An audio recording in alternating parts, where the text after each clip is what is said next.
नवविवाहित महिला मृत्यु नणद को गिरफ दाबी थाना घेराव कले शताधिक महिला।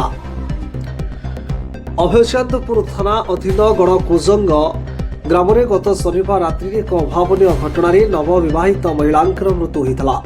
गणकुजंग ग्रामर सुभाष महांती झील सोनाली सुचिस्मिता महांती बयस 24 से ग्रामर अभिराम साहूर एकमात्र पुओ रविंद्र साहू सहित गत डिसेम्बर मास 4 तारिख में वैदिक रीतिनीति अनुसार विवाह होता।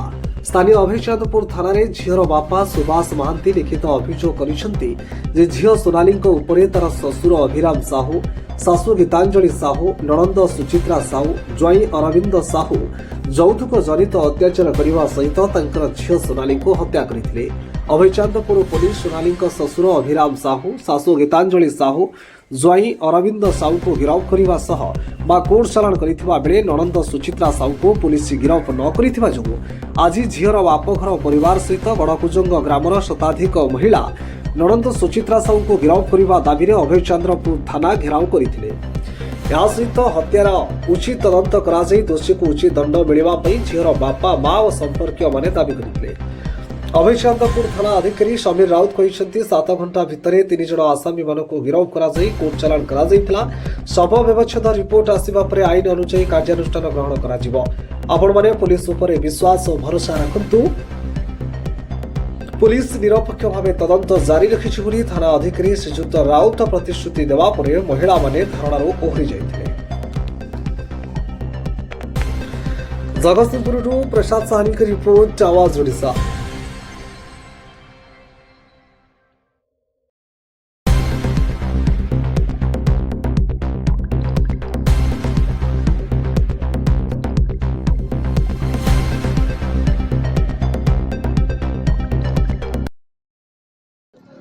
आज्ञा परिचय देबे। मो ना उमाकांत महांती, घर गड़कुजंग। झुओ जो मरीजा सी हूँ मोर झियारी, मो भाई को झील। आज्ञा तो आज अभयचंदपुर थाना रे महिला माने इठी धारणा बसक आस्ते कौन अभियोग कौन थिला? अभियोग एया जे मो झील को से माने मारी देइछन्ती। मारिदेवा भितर से बाप पुओ 3 जन जाक आ माँ से आरेस्ट होइछन्ती। किंतु तांको झियो जो 4 जन को ना रे आमे एफआईआर देइथिलु से 4 जन को भितर 3 जन आरेस्ट होइछन्ती। आउ जणे ता झुओ एवं ज्वाई से बाहर पूरा खोलाम खोलाम बुलुचन्ती। सेति पई आमे अभिपुर चांद थाना को आसी या घेराव करछु जे सेमानकु तुरंत अरेस्ट करा जाऊ। को माने जणे जे रही गले जे ता नणंद को अरेस्ट करा जाऊ। तो बाकी जो तदंत सापेक्ष अछि तदंत रिपोर्ट आसला पर थाना वाला कहउछन कार्यानुष्ठान नेबे अभयचंदपुर आइस कहउछन से संपर्क रे कोन आ थाना वाला कोन कहले? आमे कहउछु तांकु दाबी रखिछु जे सेमानकु कठोररु कठोर शास्ति दिया जाऊ, सेमानकु फांसी दिया जाऊ। कारण मो झियो तो मरी गला, सेमाने रही कि कोन हबो? मोर एटा दाबी रहिछि, मो झियो मरी जाइछि। भाई हां नाटक मो ना कल्याणी महांती, मुझे झीर जेजमा सीधा मर्डर कर। आम चाहूँ पुलिस आमको न्याय दिंतु, फांसी हुकुम हो, आमर जाकि आत्मा शांति हम प्रतिशोध से थाना कहीं थाना को आई से न्याय मागिया को बाप न्याय मागिया को आमको अलमिल बल बताई जे आम सब करुचु तुम चापिकी रहीकि तुम कि न्याय दौच। झुओ तार बुलेला बोपा माँ पुटुली आनिकी तुम पेटुली रखिच कहीच से आमको कौन न्याय मिल? पुलिस क्या 3 जन को अरेस्ट कर आउ जन झुओ बुलूची बाहर। ता शशुर शाशु पुओ ये 3 जन झुओ को दाबी करूँ आम झुओ अरेस्ट हो शेष ये फांसी नियंतु से जमी आम कूल शून्य शून्य हो जातु। आज से कहते आम बुझे तो रिपोर्ट देखिले कहबू आम ठीक बाटे आम दौचु पोस्टमार्टम देखिक आम ठीक लाइन चलचु। तुम आमको डिस्टर्ब करना, तुम ये पलि जा जेपर्यंत पुलिस न्याय न दे आम ये बसिक दिन राति पर जमी मरीजे आम सेम थाना आम मरबू निष्पत्ति आम पचारे कहबे व्यस्त होंदुनी। मो ना बेबिना भई मु चाहूँगी जेहेतु से आम झील को मारी आम न्याय ଆଉ ଫାଶୀ ଏ ଦୁଇଟା ମୁଁ ଚାହୁଁଛି ଆଉ କିଛି ଚାହୁଁନି। ଆଜି କେତେ ମହିଳା ଆସନ୍ତି କାହିଁକି ଆସନ୍ତି କୋଉଠି ଆସନ୍ତି? ସେଇ ଝିଅ ସକାଶେ ଆଇଛୁ ନ୍ୟାୟ ପାଇବାକୁ ଆଉ ନ୍ୟାୟ ତାକୁ ଦଣ୍ଡ ଆଉ ଏତିକି ଆଉ ଥାନାକୁ ଆସିଛୁ। ଥାନା ବାଲା ନ୍ୟାୟ ଦେଉଛନ୍ତି ଯେ ପୋଷ୍ଟମର୍ଟମ ଆସି ସାରିଲା ପରେ ଆମେ ନଡ଼ିବୁ। ଆମେ ଠିକ୍ ବାଟରେ ଯାଉଛୁ କିନ୍ତୁ ବାଟରେ ଯାଉଛୁ ଆଜିକି 6 ଦିନ ହେଇଗଲା, କାଲିକି 7 ଦିନ ହେଇଗଲା, କାଲିକି ଗୋଟିଏ ଆଉ କ'ଣ ସମୟ ଅଛି କି? ସମୟ ନାହିଁ। 7 ଦିନ ଭିତରେ ଯାହା ପୋଷ୍ଟମର୍ଟମ 7 ଦିନ ଭିତରେ ବାହାରିବା କଥା ଏବେ ବି ବାହାରିନି। ଆଉ ଆମେ ସମୟ କ'ଣ ନେବୁ? ତାମାନେ ଆମେ ଝିଅ ଆଉ ତା ବାପ ପୁଅ ମା ଫାଶୀ ତାଙ୍କୁ ହବା ନିଶ୍ଚୟ। ସେ ବାପ ପୁଅ ମା 4 ଜଣ ଆଉ ଝିଅ ଆଉ 4 ଜଣଙ୍କୁ ଆଉ ଝିଅ ଯାଇନାହିଁ, ଝିଅ ବୁଲୁଛି, ବାପ ମା ପୁଅ ଆରେଷ୍ଟରେ ହେଇଛନ୍ତି। ଆଉ ତ ଝିଅ ଅଛି ବୁଲୁଛି ଆଉ ଝିଅ ତ ମାନେ ଭିଲେନ ଆଉ ଅଛନ୍ତି ମହାନ୍ତି। କ'ଣ ହେଇଛି ଥାନାକୁ ଆଇଛି ମୋ ଝିଅକୁ ମାରି ଦେଇଛନ୍ତି। ମୁଁ ଗଲା ବେଳକୁ ମୁଁ କବାଟ ଫିଟେଇଲିନି, ମୋତେ ସାଇଜରେ ପୁରେଇଲେନି, ମୁଁ ଜବରଦସ୍ତ ପଶିଲି। ସେ କହିଲେ ଆମ ମୁନୁ ଆଇଲେ କବାଟ ଫିଟେଇବ। ଆମ ଗାଁରେ ଗୋଟାଏ ଲୋକ ଗଲା ଚା ଦୋକାନକୁ, ସେ ତାକୁ ଚୂଡ଼ା ଦେବା ବୋଲି ମୁଁ ନୂଆ ବୁଆ ଆଇଛି ବୋଲି ମୋ ସାଙ୍ଗରେ ଆଇଲା, ତାକୁ ଘୋଷାରି ନେଇ ପଦାରେ ଛାଡ଼ିଲା।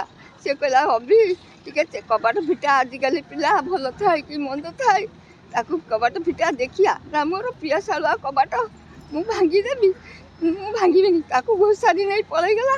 ତା ଭାଜା ସେଇଠି ବଇଥାଏ, କବାଟ ଟିକେ ହଲଉଥାଏ, ଝୁଅ କତିକି ଫୋନ୍ କରିଥାଏ। ମା ଝୁଅ କ'ଣ କଥା ହେଉଥାନ୍ତି ବାପା ମୁଁ ଜାଣିନି। ଆଉ ମୋ ଝୁଅ ତ ମରିଗଲା, ମୁଁ ଆଉ କ'ଣ କରିବି? ମୋ ତା ଝୁଅ ଭଲରେ ବୁଲିଲା, ମୁଁ ଶିଖେଇକି ମଣେଇକି ମୋ ଝୁଅକୁ ମାରିଦେଲା। ଆଉ ତା ଝୁଅ ବୁଲୁଛି ପଦାରେ, ମୋ ଝୁଅ ମରିଗଲା। ଆଉ ମୁଁ ଆଗୁଛି ଏତିକି କଥା, ତାକୁ କଠୋରରୁ କଠୋର ଶାସ୍ତି ଦିଆଯାଉ। ମୋ କୋଳ ଖାଲି ହେଇଗଲା। କାହିଁକି ତା ବାପା, ତା ବୋଉ, ତା ଝୁଅ, ତା ପୁଅ 4 ଜଣ ମାରିଛନ୍ତି। କାରଣ ଥିଲା ମୋ ଝୁଅକୁ କହିଲେ ତୋ ବାପା ସୋଫା ଦେଇନି, ତୋ ବାପା ଡାଇନିଂ ଦେଇନି, ୱାସିଂ ମେସିନ୍ ଦେଇନି, ନା ସଫା କରିବା କ'ଣ କହୁଥିଲେ ସେଇ ୱାସିଂ ମେସିନ୍ ଦେଇନି, ଗ୍ରାଇଣ୍ଡର ଦେଇନି, ଟିଭି ଫ୍ରିଜ୍ ଦେଇନି। ଏଇ ସକାଶେ ସବୁବେଳେ କହିଲେ 20 ଲକ୍ଷ ଟଙ୍କା ଦଉନି, ତୋ ବାପା ଦେଲେ ତୁ ଏଠି ରହିବୁ ନହେଲେ ରହିବୁନୁ। ଯେତେବେଳେ ଦେଖିଛି ନିଚାଟିଆ ବେଳ ତାକୁ ମାରିକି ତା ତଣ୍ଟି ଉପରେ ଛିଡ଼ା ହେଇଯାଇ ମୁଁ ଗାମୁଛା ପକାଇ ଦେଇଛନ୍ତି। ମୁଁ ଦେଖିଲା ବେଳକୁ ବ୍ଲଡ଼ ହେଇଯାଇଛି। ମୁଁ ଝୁଅଲ ହେଉଛି, ସିଏ ଯୋଗଣିଖିଆ ବସିକିରି ଗୋଡ଼ ହଲଉଛି। ମୋ ପୁଅ ସାନ ପୁଅ ଗଲା, ମୋ ବୋହୂ କହିଲା କାଳିଆରେ ବୋଉ କ'ଣ ହେଉଛି? ମୋ ଝୁଅ ଆଇଲୁ ନା ସେ ଦିଅର ଭାଉଜ ଗଲେ, ଯେମିତି ଗଲେ ସେ ଯୋଗଣିଖିଆ ଗୋଡ଼ ହାତରେ ଗୋଡ଼ ପକେଇକିରି ହଲଉଛି, ପାଇଯାଇଛି କାମ ପାଇଯାଇଛି, ହାତ ହଲେଇକି କହୁଛି। ଆଉ ଏତିକି ବି କହୁଛି ତା ମୋ ଝୁଅ ଯେମିତି ମୋ କୋର ଖାଲି ହେଲା ତା କୋର ଖାଲି ହେଇଯିବା ଦରକାର। ମୁଁ ଆଉ କୋଉଠୁ ଝୁଅ ପାଇବି? ଦାବି ରଖିଛି ଆମେ ତାକୁ ଯେମିତି କଠୋର ଦଣ୍ଡ ଦିଆଯାଉ। ଶାଶୁ, ତା ପୁଅ, ତା ବାପା ଅଫିସର ଫାଶୀ ଦିଆଯାଉ। ମୁଁ ଆଉ କହିପାରୁନି।